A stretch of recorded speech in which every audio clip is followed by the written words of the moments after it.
तो आज चटपटे पकवान में मीठी मीठी रबड़ीदार मलाईदार मटका खीर की रेसिपी आप लोगों से शेयर करूंगी, जिसे सिर्फ और सिर्फ 1.5 कप दूध से बनाएंगे।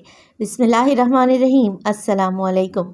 खुश रहें, आबाद रहें, जहाँ भी रहें, हैप्पी रहें और हेल्दी रहें। तो मैं हूँ फ़ाइज़ा और वेलकम करती हूँ आपको चटपटे पकवान में।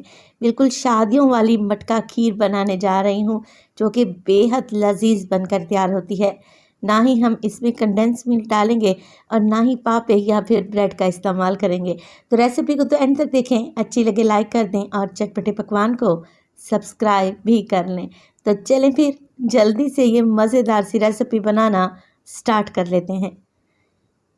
तो रबड़ीदार मटका खीर बनाने के लिए सबसे पहले तो ले लिए हैं मैंने चावल मैं ब्रोकन राइस इस्तेमाल कर रही हूँ, यानी कि टूटे हुए चावल हैं। आप लोग साबित वाले चावल भी ले सकते हैं, मगर क्योंकि इन चावलों ने खीर में जाके घुल ही जाना है, तो हम ये टूटे हुए चावल इस्तेमाल करेंगे। 1 कप ले रही हूँ मेजरिंग कप से। अगर इसको वज़न में देखें तो तकरीबन 100 ग्राम के लगभग है। 2 से 3 पानी में चावल को अच्छे से धोएं और 3 से 4 घंटे के लिए भिगो कर रख दें, ताकि ये नरम पड़ जाएं। देखिए चावल इतने नरम पड़ चुके हैं कि मैं हाथ से तोड़ रही हूँ और ये इजीली छोटे छोटे पीसेस में टूटते जा रहे हैं। तो ऐसे ही चावलों को आप लोगों ने क्रश कर लेना है पहले। अब क्या करेंगे, एक पतीली में डालेंगे अच्छा खुला पानी। तकरीबन 2 से 3 लीटर के बराबर मैं पानी शामिल करूँगी और इस पानी में डालेंगे खीर को खुशबूदार बनाने के लिए छोटी इलायची।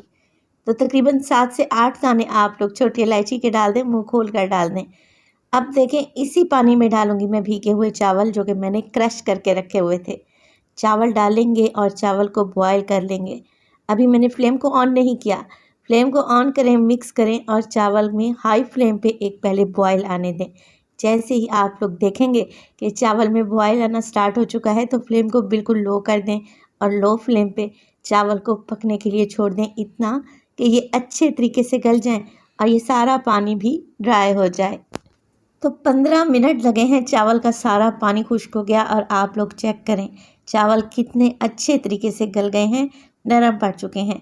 बस जी, चावल को मज़ीद मैश करने के लिए मैं मंधानी का इस्तेमाल कर रही हूँ। मंधना भी इसे बाज़ घरों में बोला जाता है। आपकी ज़ुबान में क्या बोला जाता है, कमेंट सेक्शन में मुझे लाजमी बताइएगा। 5 मिनट के लिए चावलों को मैश कर लें और चावल को आप लोगों ने किसी मिक्सी जार में डालकर पीस नहीं लेना। जो हम खीर बनाने जा रहे हैं ना, क्रीमी सी, वो टेक्सचर नहीं आएगा फिर। 5 मिनट के बाद खीर में मैं मज़ीद पानी ऐड करने लगी हूँ। तो 2 से 2.5 लीटर मज़ीद पानी डाल दें और अच्छे तरीके से चावलों में पानी को मिक्स कर लें। अब देखें, इसी स्टेज पर आप दूध भी डाल सकते हैं। मैं क्या करूँगी, ड्राई मिल्क पाउडर का इस्तेमाल करूँगी, तकरीबन 1.5 कप के बराबर। ये full fat cream milk powder इस्तेमाल कर रही हूँ। नीडो या नेस्ले बुनियाद कोई भी ले सकते हैं। और दूध की क्वांटिटी को मेजर करने के लिए आप लोग घर में कोई भी मीडियम साइज़ का कप सेट कर लें, चाय पीने वाला। तो मैंने 1.5 कप दूध इसमें डाल दिया है। मिक्स कर लेंगे अच्छे से। 1 कप चीनी का इस्तेमाल करेंगे खीर को मीठा बनाने के लिए, क्योंकि 1.5 कप मिल्क पाउडर से तकरीबन 2 से 2.5 लीटर खीर बन के तैयार होगी, जो कि 10 से 12 लोग आराम से खा सकते हैं। अब मुसलसल चम्मच चलाते हुए खीर को आप लोगों ने पका लेना है। जब देखें बड़े बड़े से बबल्स आने लगे हैं, तो फ्लेम को बिल्कुल लो कर दें, क्योंकि खीर में हमने चीनी डाली है। चीनी डालने के बाद खीर के जलने के चांसेस ज़्यादा हो जाते हैं।